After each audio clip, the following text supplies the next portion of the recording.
Good morning. My name is Sasha Caldera, and I am the Beneficial Ownership Transparency Campaign Manager at Publish What You Pay Canada. Thank you for joining us today. Before I begin, I would like to acknowledge that we are on the unceded, unsurrendered territory of the Anishinaabe Algonquin Nation, who have lived on this territory for millennia. For the past 6 years, 3 civil society organizations joined forces to advocate for Canada to create a publicly accessible beneficial ownership registry. Today, I'm pleased to be joined by our coalition partners, Transparency International Canada and Canadians for Tax Fairness. We are calling upon Canada's federal government to reach an agreement with provinces and territories to publicly disclose the beneficial owners of companies, trusts, and partnerships registered at the provincial level. This call comes on the heels of the federal government passing Bill C-42, which requires federally registered business corporations to publicly disclose the beneficial owners in a centralized, searchable registry that is free of cost. Bill C-42 will deliver a critical blow to criminals who are anonymously using federal companies to launder money. Experts estimate anywhere between $46 billion to $100 billion is laundered annually in Canada.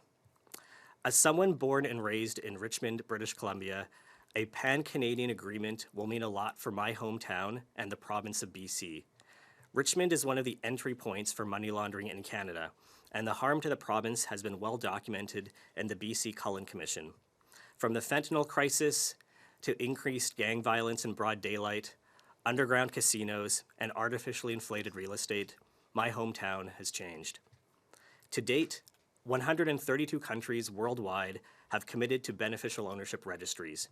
British Columbia, Quebec, and the federal government have either passed legislation or are implementing public registries.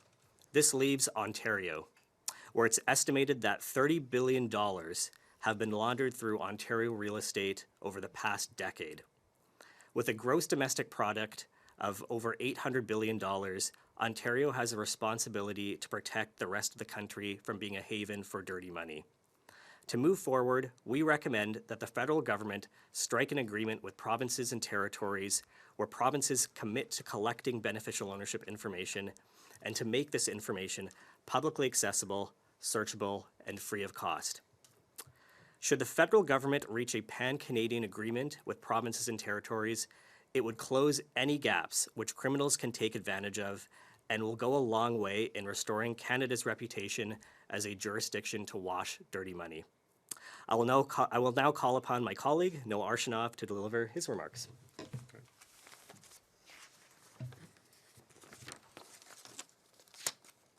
Good morning. I'm Noah Arshinoff. I'm the Interim Executive Director of Transparency International Canada. Since 2016, Transparency International Canada has been advocating for a pan-Canadian beneficial ownership registry. Over the past 6 years, TI Canada has released groundbreaking research on why access to beneficial ownership information is so important. Top of that list is evidence pointing to opaque ownership as the most important single factor facilitating money laundering in real estate. Many of Canada's property registers allow beneficial owners to remain anonymous. They do so by using companies, trusts, or nominees to hold title to property. Using one or more of these 3 structures, individuals can hide their ownership from law enforcement, from tax authorities, and private sector entities that have money laundering, anti-money laundering obligations. Some provinces have indeed moved ahead with making beneficial ownership more transparent, specifically Quebec and British Columbia, who passed the Landowner Transparency Act to address the issue of opaque real estate ownership. But the problem in Canada goes well beyond real estate. Opaque corporate ownership leads to corporate vehicles themselves being used for nefarious purposes.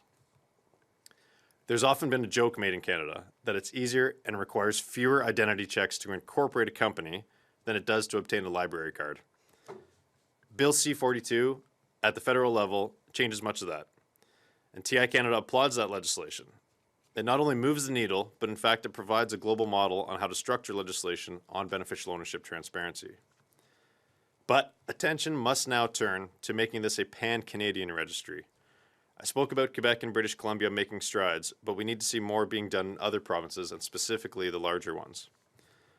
While no province should be Canada's holdout secrecy jurisdiction, we would expect a very strong commitment to fighting money laundering and implementing beneficial ownership transparency from the provinces with the largest populations and largest economies.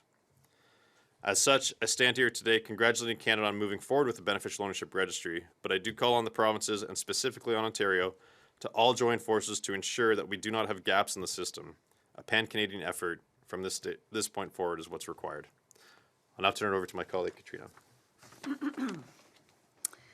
Thank you to both my colleagues. I'm Katrina Miller. I'm the Executive Director for Canadians for Tax Fairness. Both of my colleagues have spoken about the need for transparency in order to reduce and end money laundering. I'm here to talk about tax avoidance and tax evasion.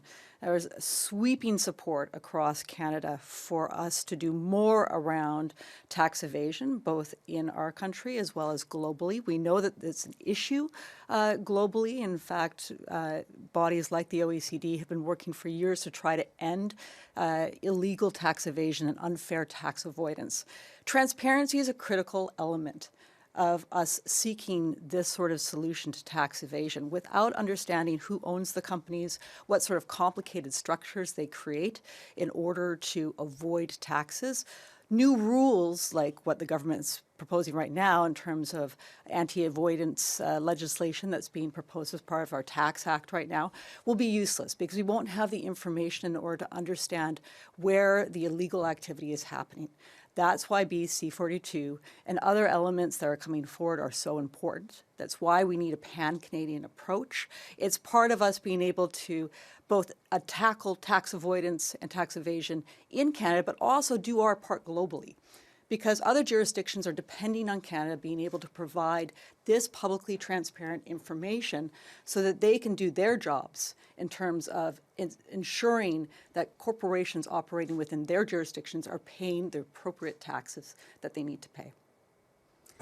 I think that's it for our comments right now. We're here to take questions.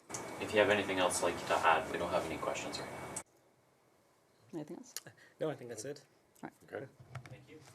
All right. Great. Thank you. Thanks very much.